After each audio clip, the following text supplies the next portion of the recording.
ക്രിസ്തുവിൽ സ്നേഹം നിറഞ്ഞവരെ, ഈ നോമ്പ് കാലഘട്ടത്തിൽ ക്ഷമിക്കേണ്ടതിൻ്റെ ആവശ്യകതയെക്കുറിച്ച് അറിഞ്ഞിരിക്കേണ്ടത് അത്യാവശ്യമാണെന്ന് തോന്നുന്നു. എന്തുകൊണ്ടാണ് എല്ലാവരും നമ്മളോട് പരമാവധി ക്ഷമിക്കണമെന്ന് പറയുന്നത്?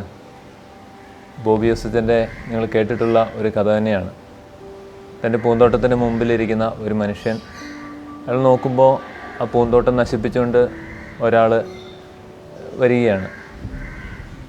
ഓടിച്ചെന്ന് ആ മനുഷ്യനെ വലിച്ചിറക്കി പുറത്തേക്ക് കൊണ്ടുവന്നപ്പോൾ മനസ്സിലാവുകയാണ് ആ മനുഷ്യൻ ഒരു അന്ധനായിരുന്നു.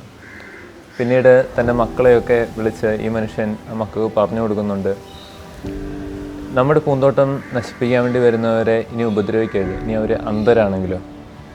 ഓർക്കുക, നമ്മുടെ ജീവിതമാകുന്ന പൂന്തോട്ടത്തിൽ എന്തെങ്കിലുമൊക്കെ അതിക്രമങ്ങൾ നമുക്ക് സഹിക്കാൻ വേണ്ടി പറ്റാത്ത അത്രമാത്രം അതിക്രമങ്ങൾ ചെയ്തവരോട് ക്ഷമിക്കാനായി പഠിക്കുക. കാരണം അവർ അന്ധരായിരിക്കുക, അവർ അറിവില്ലായിരുന്നുകൊണ്ടാണ് അങ്ങനെ ചെയ്തത്. സ്വർഗസ്ഥനായ പിതാവ് എന്ന പ്രാർത്ഥന നാം എന്നും പ്രാർത്ഥിക്കുന്നതാണ്. എൻ്റെ രണ്ടാമത്തെ ഭാഗം എങ്ങനെയാണ്? ഞങ്ങളോട് തെറ്റ് ചെയ്തിരിക്കുന്നവരോട് ഞങ്ങൾ ക്ഷമിച്ചിരിക്കുന്നത് പോലെ ഞങ്ങളോട് ക്ഷമിക്കണമേ എന്നാണ്.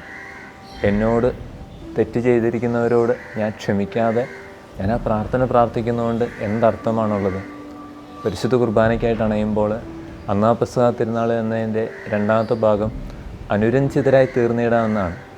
ഞാൻ എൻ്റെ സഹോദരനോടും സഹോദരിയോടും അനുരഞ്ജിതരാകാതെ അത് പ്രാർത്ഥിക്കുന്നതുകൊണ്ട് എന്ത് ഉപകാരമാണുള്ളത്?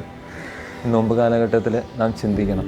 ഇതിൻ്റെ പ്രായോഗികതയെക്കുറിച്ച് ഒന്ന് ചോദ്യം ചെയ്യാനുള്ള അവകാശം പോലും നമുക്കില്ല.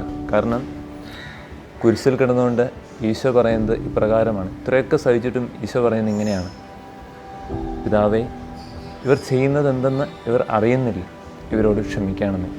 ഈ നോമ്പ് കാലഘട്ടത്തിൽ നമുക്ക് പരിശ്രമിക്കാം ക്ഷമയുടെ ആഴങ്ങളിലേക്ക് ഇറങ്ങുവാനായി. ദൈവം നമ്മെ അനുഗ്രഹിക്കട്ടെ.